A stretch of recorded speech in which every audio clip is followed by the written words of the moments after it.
আজকের প্রার্থনা শুরু হচ্ছে হিরণ্যগর্ভ সূক্তম।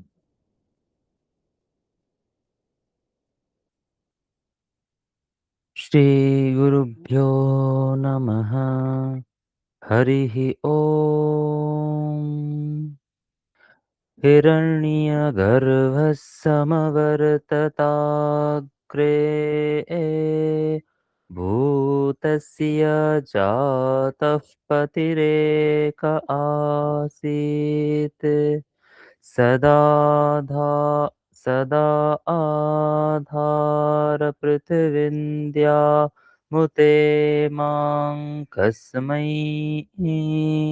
देवाय हविषा विधेम।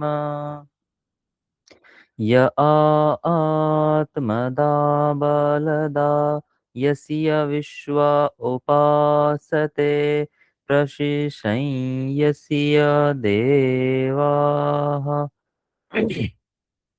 यस्य छायामृतं यस्य मृत्युः कस्मै देवाय हविषा विधेम। यः प्राणतो निमिषतो महित्वैक इद्राजा जगतो बभूव। य ईशे अस्य द्विपदश्चत्वरः कस्मै देवाय हविषा विधेम। यस्येमे हिमवन्तो महित्वा यस्य समुद्रं रसया सहाहुः। यस्येमाः प्रदिशो यस्य बाहु कस्मै देवाय हविषा विधेम। ये नद्यो रुग्रा पृथिवी च दृढा येन स्वस्तवितं येन नाकः यो अन्तरिक्षे रजसो विमानः कस्मै देवाय हविषा विधेम। यं क्रन्दसे यं क्रन्दसि अवसातस्तभाने अव्यैक्षे एतां मनसारे जमाने। यत्राधिसुर उदितो बिभाति कस्मै देवाय हविषा विधेम। आपो हयद्बृहतिर्विश्वमायन् दधाना जनयन्तीरग्निम्। ततो देवानां समवर्ततासुरेकः कस्मै देवाय हविषा विधेम। यश्चिदापो महिना पर्यपश्यद्दक्षं दधाना जनयन्तेर्यज्ञम्। यो देवेष्वधिदेव एक आसीत् कस्मै देवाय हविषा विधेम। मानो हिंसेज्जनिता यः पृथिव्या यो वा दिवं सत्यधर्मा जजान। यश्चापश्चन्द्रा बृहतेर्जजानकस्मै देवाय हविषा विधेम प्रजापते न त्वदेतान्यन्यो विश्वा जातानि परिता बभूव यत्कामास्ते जुहुमस्तन्नो अस्तु वयं स्यामपतयो रयीणाम् हरिः ॐ ॐ शान्ति शान्ति शान्तिः।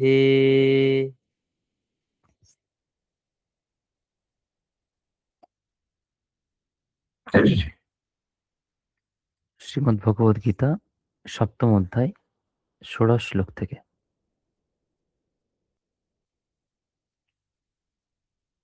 वसुदेवसुतं देवं कंसचाणूरमर्दनं देवकी परमानन्दं कृष्णं वन्दे जगद्गुरुम्। अथ सप्तमोऽध्यायः। चतुर्विधा भजन्ते माम् जनाः सुकृतिनोऽर्जुन आर्तो जिज्ञासुरर्थार्थे ज्ञानी च भरतर्षभ। तेषां ज्ञानी नित्ययुक्त एकभक्तिर्विशिष्यते प्रियो हि ज्ञानिनोत्यर्थम् अहं स च मम प्रियः। उदाराः सर्व एवैते ज्ञानी त्वात्वैव मे मतम्। आस्थितः स हि युक्तात्मा मामेवानुत्तमां गतिम् बहूनां जन्मनामन्ते ज्ञानवान् मां प्रपद्यते। वासुदेवः सर्वमिति समहात्मा सुदुर्लभः कामैस्तैस्तैर्हृतज्ञाना प्रपद्यन्तेऽन्यदेवताः तन्तन्नियममास्थाय प्रकृत्या नियता स्वया यो यो यां यां तनुं भक्तः श्रद्धयार्चितुमिच्छति तस्य तस्याचलां श्रद्धां तामेव विदधाम्यहम्। सतया श्रद्धया युक्तः तस्याराधनमीहते लभते च ततः कामान् मयैव विहितान् हितान्। अन्तवत्तु फलं तेषां तद्भवत्यल्पमेधसाम् देवान् देवयजो यान्ति मद्भक्ता यान्ति मामपि। अव्यक्तं व्यक्तिमापन्नं मन्यन्ते मामबुद्धयः परं भावमजानन्तो ममाव्ययमनुत्तमम्। नाहं प्रकाशः सर्वस्य योगमाया समावृतः मूढोऽयं नाभिजानाति लोको मामजमव्ययम् वेदाहं समतीतानि वर्तमानानि चार्जुन भविष्याणि च भूतानि मां तु वेद न कश्चन इच्छाद्वेषसमुत्थेन द्वन्द्वमोहेन भारत सर्वभूतानि सम्मोहम् सर्गे यान्ति परन्तप येषां त्वन्तगतं पापम् जनानां पुण्यकर्मणां ते द्वन्द्वमोहनिर्मुक्ता भजन्ते मां दृढव्रताः जरामरणमोक्षाय मामाश्रित्य यतन्ति ये ते ब्रह्म तद्विदुः कृत्स्नम् अध्यात्मं कर्म चाखिलम् साधिभूताधिदैवं माम् साधियज्ञं च ये विदुः प्रयाणकालेऽपि च माम् ते विदुर्युक्तचेतसः ॐ तत्सदिति श्रीमद्भगवद्गीतासु उपनिषत्सु ब्रह्मविद्यायां योगशास्त्रे श्रीकृष्णार्जुनसंवादे ज्ञानविज्ञानयोगो नाम सप्तमोऽध्यायः।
আজকের মনন শ্রীমদ্ ভগবদ গীতা ষষ্ঠ অধ্যায় 23 নম্বর শ্লোক।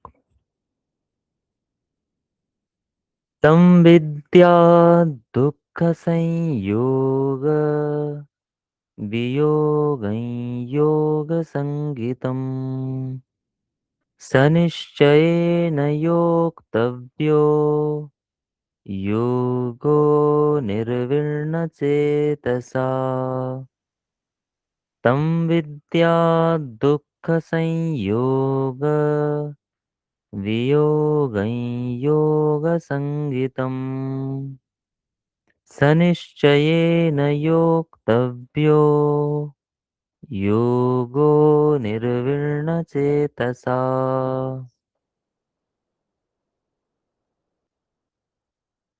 ষষ্ঠ অধ্যায়ে ভগবান যোগী কিরূপ আচরণ করেন, তার বৈশিষ্ট্য কি, তিনি কিভাবে যোগ বা সমাধি লাভ করেন সেই প্রসঙ্গে বলছিলেন।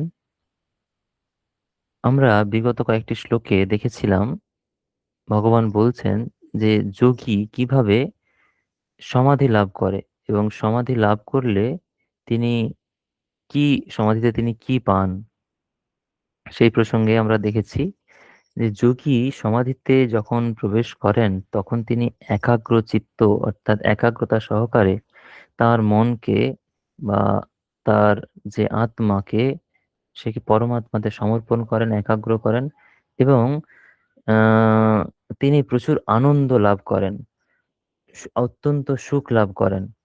এবং সেখানে যে সুখ হয় সেটা ইন্দ্রিয় গ্রাহ্য যে সুখ সেই রকম সুখ নয়, অতীন্দ্রিয় সুখ।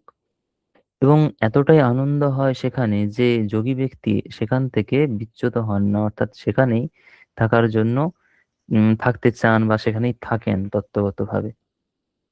এবং যেই প্রাপ্তিটা, যেই এই যে যোগ অবস্থা বা সমাধি অবস্থা প্রাপ্তি, সেই প্রাপ্তি হলে জীবনে বা আর জগতে কোনো কিছুকেই বেশি বলে মনে হয় না, অর্থাৎ সেটাই চরম প্রাপ্তি।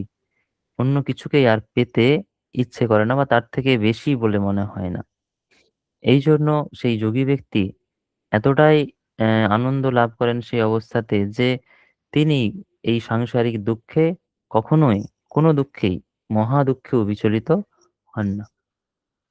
তারপর ভগবান বলছেন যে যোগটা কিভাবে বুঝতে হবে। তম বিদ্যাদ দুঃখ সংযোগ বিয়োগম যোগ সঙ্গীতম। তম বিদ্যা তথা সেই যোগকে জানবে। কিভাবে জানবে? দুঃখ সংযোগ বিয়োগম, দুঃখের সঙ্গে সংযোগ এবং তার থেকে বিয়োগ। অর্থাৎ দুঃখের সঙ্গে সংযোগ মানে দুঃখ প্রাপ্তি, আর তার বিয়োগ মানে দুঃখ প্রাপ্তির অভাব, অর্থাৎ দুঃখ না পাওয়া। আগে আনন্দ লাভ করা বলেছেন, এখন বিপরীত ভাবে বলছেন যে তাকে জানবে যোগা সঙ্গীতম, মানে এই যোগ সংজ্ঞা যার, যোগ যাকে নাম দেওয়া হয়েছে, অর্থাৎ যোগ বলে তুমি যাকে বুঝবে সেটা হলো দুঃখ প্রাপ্তির অভাব, অর্থাৎ সেখানে কোনো দুঃখ থাকবে না, অত্যন্ত সুখ থাকবে। এবং বিপরীত করে বলছেন যে সেখানে কোনো দুঃখ নেই। এবং স নিশ্চয়েন যোক্তব্যঃ যোগঃ অনির্বিণ্ণ চেতসা। যোগো নির্বিণ্ণ চেতসা, সন্ধি বিচ্ছেদ করলে হবে যোগঃ অনির্বিণ্ণ চেতসা। এবং যোগীকে সেই যোগ অভ্যাস করতে হবে, অর্থাৎ সমাধি লাভ করতে হবে নিশ্চয়েন, অধ্যবসায় সহকারে। অধ্যবসায় মানে দীর্ঘদিন অভ্যাসের দ্বারা। আমি একবার করলাম, আমি হয়তো পারলাম না, তাহলে আমি ছেড়ে দিয়ে চলে গেলাম, বা আমি কয়েকবার চেষ্টা করলাম, আমার যোগ হলো না বা সমাধি লাভ হলো না বলে আমি আর যোগ অভ্যাসের চেষ্টা করব না, অভ্যাস করব না, সেটা নয়। নিশ্চয়েন, ভগবান শঙ্করাচার্য বলছেন অধ্যবসায়েন, অর্থাৎ অধ্যবসায় সহকারে। অধ্যবসায় মানে দীর্ঘদিন ধরে সেই কাজে লেগে থাকা, পড়ে থাকা, চেষ্টা করা। সেই জন্য সেই যোগ অভ্যাস করতে হবে অধ্যবসায়ের দ্বারা।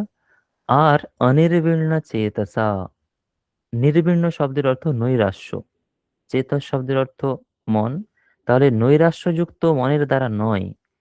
তাহলে মনকে সবসময় নৈরাশ্য মুক্ত করে সেই যোগ অভ্যাস করতে হবে, নিরাশ হলে চলবে না। নিরাশ হওয়া মানে কি? কিছু না পেলে আমরা নিরাশ হয়ে যাই, উম, দুঃখ পেয়ে যাই। সেখান থেকে আশাহত হই যে আমি চেয়েছিলাম যে আমি হয়তো 6 মাস যোগ অভ্যাস করব, তারপরে সমাধিতে চলে যাব। যদি না হয় সেটা, তখন আমার মনে নৈরাশ্য আসে যে আমার দ্বারা হয়তো যোগ অভ্যাস এই জীবনে হবে না, আমি পারবো না। এইরকম ভাবে করলে চলবে না। যোগ অভ্যাস এটা এক জীবনের হয়তো ব্যাপার নয়, হয়তো এক জীবন লাগতে পারে, কারো এক জীবনে নাও হতে পারে, অনেক জন্ম লাগতে পারে, কারণ মুক্তি এত সহজ সাধ্য বিষয় নয়। সেই জন্য যখন সমাধির জন্য কেউ চেষ্টা করবে, যোগ অভ্যাস করবে, সে অধ্যবসায় সহকারে করবে এবং নৈরাশ্যযুক্ত মন দিয়ে করবে না, অর্থাৎ উৎফুল্লতার সঙ্গে করবে। সে কখনো নিরাশ হবে না। যতবার সে ব্যর্থ হবে ততবার সে আবার দ্বিগুণ উদ্যমে সেই যোগ অভ্যাস করতে চেষ্টা করবে। এই যোগ সহজ কেন করবে সেটা আমি বললাম যে সহজ সাধ্য নয়। যোগ মোটেও একদিনে বা 1 মাসে বা 1 বছরে পাওয়ার জিনিস নয়। মনকে সংযত করা, মনকে নিয়ন্ত্রণ করা এই সারা জীবনের সাধনা। ভগবান তাহলে এই শ্লোকে বলছেন, আবার আমি পুরোটা বলছি, যে যোগ কাকে জানবে? দুঃখ সংযোগের অভাব, অর্থাৎ দুঃখ, দুঃখ প্রাপ্তি নয়, দুঃখ প্রাপ্তির অভাব, যেখানে কোনো দুঃখ থাকবে না, অর্থাৎ সেখানে সুখ থাকবে, সেটাকেই তুমি যোগ বলে জানবে। আর সেই যোগ নিশ্চিতভাবে, অর্থাৎ একাগ্রতা সহকারে, ধৈর্য সহকারে, অধ্যবসায় সহকারে আ অনুষ্ঠান করতে হবে এবং নিরাশ হলে চলবে না। নৈরাশ্যযুক্ত মন দিয়ে সেই যোগ অভ্যাস করা যাবে না। তাহলে দ্বিগুণ উৎসাহের সঙ্গে সেই যোগ অভ্যাস করতে হবে।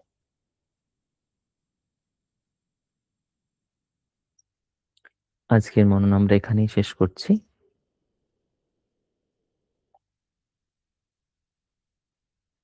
আপনারা আপনাদের প্রাত্যহিক জপ, ধ্যান, পূজা পাঠ প্রভৃতির মাধ্যমে একটি সুন্দর সকাল শুরু করুন।